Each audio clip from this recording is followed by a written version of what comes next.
Hello everyone, welcome to YouTube channel study with Satyendra Singh. आज के class में हम बात करने वाले हैं क्लास 9 की साइंस का चैप्टर नंबर 12, जिसका नाम है ध्वनि तरंगे।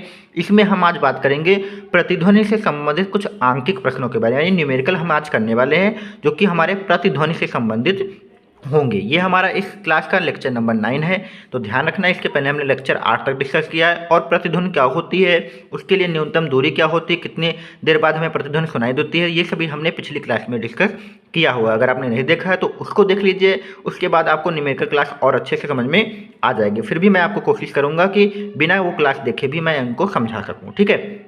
तो चलिए सबसे पहला क्वेश्चन यहाँ पे हम पढ़ते हैं। तो यहाँ पे क्वेश्चन सबसे पहला हमारा यहाँ पे लिखा हुआ है कि कोई प्रतिध्वनि 3 सेकंड पश्चात सुनाई देती है, यानी जो प्रतिध्वनि है वो हमें 3 सेकंड पश्चात सुनाई देती है। तो जो हमें टाइम दिया है प्रतिध्वनि सुनने का वो हमें दिया हुआ है 3 सेकंड दिया हुआ है, ठीक है। प्रतिध्वनि सुनने का जो समय दिया हुआ है कितना दिया हुआ है, 3 सेकंड दिया है। यदि ध्वनि की चाल दी है तो ध्वनि की चाल को भी हम यहाँ पे लिख देते हैं v बराबर 342 मीटर प्रति सेकंड, ये हमारी प्रतिध्वनि की चाल होगी। तो पूछा गया स्रोत और परावर्तक के बीच की दूरी, यानी जो प्रतिध्वनि का मतलब आपको अगर नहीं पता है तो प्रतिध्वनि वो होती है जब भी कोई आवाज़ हमारे किसी स्रोत से निकलती है तो किसी पहाड़ी या किसी भी दीवार से टकराकर उसी स्रोत तक वापस आ जाती है, तो उससे हम कहते हैं प्रतिध्वनि। यानी जो भी हमने बोला है अगर वही लौटकर या कहीं से टकराकर हमारे कानों तक वापस आता है तो उसे हम प्रतिध्वनि कहते हैं। तो पूछा गया स्रोत तथा परावर्तक के बीच की दूरी। तो यहाँ पे देखिए एक फिगर बना हुआ है। तो मान लेते हैं कि जिस भी चीज़ से ध्वनि निकल रही है उसे हम क्या कहेंगे, स्रोत कहेंगे। और जिस भी चीज़ से निकल कर ध्वनि यहाँ पर टकरा रही है उसे हम क्या कहेंगे, परावर्तक। परावर्तक का मतलब है जिससे ध्वनि हमारी टकरा रही है। अब मान लीजिए कि ये एक हमारा एक स्रोत है, इससे कुछ ध्वनि उत्पन्न हुई। मान लेते हैं इससे कुछ ध्वनि उत्पन्न हुई जो कि चारों दिशाओं में जाएगी। तो कुछ ध्वनि हमारी इस दिशा में जाएगी और इस स्रोत से टकराएगी और टकराकर वापस यहाँ पर आएगी, तब हमें यहाँ पे क्या होगा, फिर से क्या होगा, सुनाई देगा। सुनाई तभी देगा जब वो जाकर क्या हो जाएगा, टकरा जाएगी, ठीक है। तो क्वेश्चन को समझिए अच्छे से। मान लेते हैं कि ध्वनि की चाल v है और ये स्रोत है और जिससे टकराकर आ रही है परावर्तक, उनके बीच की दूरी क्या है, d है। तो यहाँ से ये ध्वनि यहाँ तक जाएगी, टकराएगी और टकराकर वापस आएगी। उसके वहाँ से टकराकर वापस आने में जो लगा समय है वो 3 सेकंड है, ये भी मैंने आपको बता दिया है। तो आप एक बात बताइए कि इनके बीच की जो दूरी हम लेंगे तो कितनी लेनी चाहिए। आप अपने दिमाग से बताइए कि यहाँ से यहाँ तक ध्वनि जाएगी, ठीक है। टकराने के बाद चाल तो यहाँ पे फिर वापस आएगी। तो अगर हमें यहाँ पे दूरी रखनी होगी, फॉर्मूले में रखनी होगी, तो हम वो दूरी 2d रखेंगे। क्यों रखेंगे 2d? क्योंकि जो हमारी दूरी होगी वो 2 बार तय की जाएगी, यानी जो हमारी ध्वनि की चाल है वो इस दूरी को 2 बार तय करेगी। क्योंकि एक बार वो जाने के लिए तय करेगी, एक बार वो वापस आने के लिए तय करेगी, ठीक है। और जो हमारा 3 सेकंड दिया है वो प्रतिध्वनि यानी यहाँ से जाएगी और यहाँ से वापस आएगी। जो हमारा समय दिया तो वो 2 बार का दिया है, यानी एक बार जाने का, एक बार आने का। तो हम जो दूरी लेंगे यहाँ पे वो इस सवाल में हम 2d लेंगे, ठीक है। तो आपको पता है चाल बराबर दूरी बटे समय होता है। तो चाल यानी v बराबर हम लिख लेंगे, दूरी की जगह पे क्या लिख लेंगे, 2d लिख लेंगे, अपॉन समय की जगह पे हम क्या लिख लेंगे, t लिख लेंगे, ठीक है। तो यहाँ से हम दूरी जो है हम 2d निकालते हैं या फिर हम d निकाल लेते हैं, ठीक है। यहाँ पे चाल की जगह पे हम 342 रख लेंगे 2d और t की जगह पे हम 3 रख लेते हैं, ठीक है। तो 3 हमारा उधर गुणा भी चला जाएगा। तो 2d बराबर देखा जाए तो 342 गुणे 3, और हम अगर d बराबर निकालेंगे तो 342 गुणे 3 बटे 2 हो जाएगा। तो 2 से काटिए तो ये आपका 171 आ जाएगा। और आप बुरा करें तो 3 कम 3 आएगा, 3 सत्ते 21, 3 कम 3 2 5। तो 513 मीटर की दूरी जो कि हमारी d आ जाएगी, ठीक है। तो यही हमें d निकालनी थी, यानी स्रोत से परावर्तक के बीच की दूरी कितनी मानी हमने, d मानी। और d की वैल्यू हमारी कितनी आ गई है, 513 मीटर यहाँ पे निकल के आ गई। तो ध्यान रखना है हमने यहाँ पे दूरी d की जगह पे 2d क्यों ले, क्योंकि जो हमारी ध्वनि की चाल है उसने 2 बार दूरी तय की है और जो समय भी लगा है वो हमारा 2 बार आने जाने का समय है। इसलिए हमने यहाँ पे फॉर्मूले में 2d रखा है, ना कि d रखा है, ठीक है। तो ध्यान रखना है हमारा जो फॉर्मूला हमने लगाया है वो चाल बराबर दूरी बटे समय, बिल्कुल बेसिक फॉर्मूला लगाया है। बस दूरी हमने यहाँ पे 2d यूज की है। अब हमसे पूछा गया था स्रोत तथा परावर्तक के बीच की दूरी। तो ये स्रोत हो गया, ये परावर्तक हो गया, और उनके बीच की कम से कम दूरी कितनी है, 2d है। और 2d दूरी हमने इसलिए क्योंकि वो 2 बार हो गया था, ठीक है।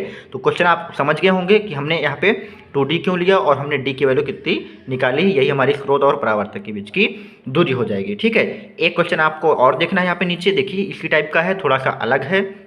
तो क्वेश्चन देखिए लिखा है कि एक पनडुब्बी सोनार स्पंद उत्सर्जित करती है, यानी कि जो पनडुब्बी है वो अपने अंदर से कुछ ध्वनि उत्पन्न करती है जो कि सोनार स्पंद होती है। ठीक है, जो पानी के अंदर एक खड़ी चट्टान से टकराकर 1.02 सेकंड के पश्चात वापस लौट आती है। यानी जो ध्वनि है, जो पनडुब्बी है, उससे कुछ ध्वनि निकलेगी सोनार स्पंद के रूप में और वो पत्थर से टकराएगी और टकराकर वापस वहीं तक पहुंच जाएगी। तो यानी जाना और आना 2 बार हो गया और उस जाने और आने में जो समय लग रहा है वो 1.02 सेकंड लग रहा है। यदि खारे पानी में ध्वनि की चाल भी दी गई है 1531 मीटर प्रति सेकंड, तो चट्टान की दूरी बताना है।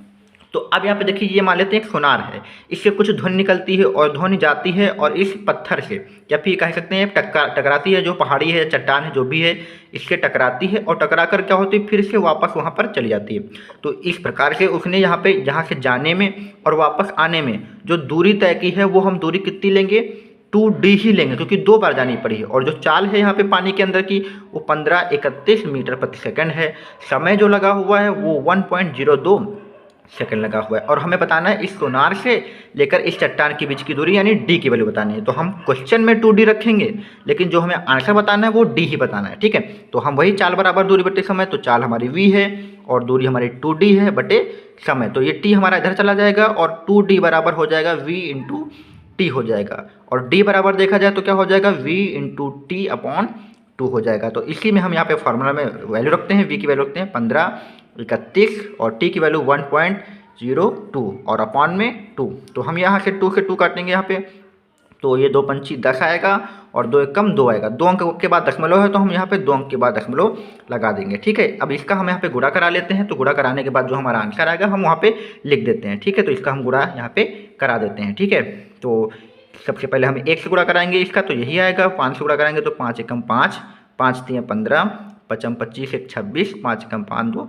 7 आ जाएगा। इसको हम जोड़ लेंगे तो ये 8 8 7 और ये 7 और 2 अंक बाद हम दशमलव लगा देंगे तो 778.81 मीटर की दूरी यहाँ पे आ जाएगी। तो ये इनके बीच की कम से कम दूरी होगी और पूछ जाएगी कि कुल दूरी कितनी चली है। तो कुल दूरी यहाँ से आने में और जाने में, यानी कुल दूरी जो होती है हमारी वो 2d होती है, लेकिन हमसे इनके बीच की ही दूरी पूछी गई तो इसलिए हमने यहाँ पे खाली d ही निकाला है। तो इस प्रकार के क्वेश्चन आपके प्रतिध्वनि से बनेंगे। उम्मीद करता हूँ आपको समझ में भी अच्छे से आ रहे होंगे। एक और क्वेश्चन करेंगे फिर हमारा ये टॉपिक कंप्लीट हो जाएगा।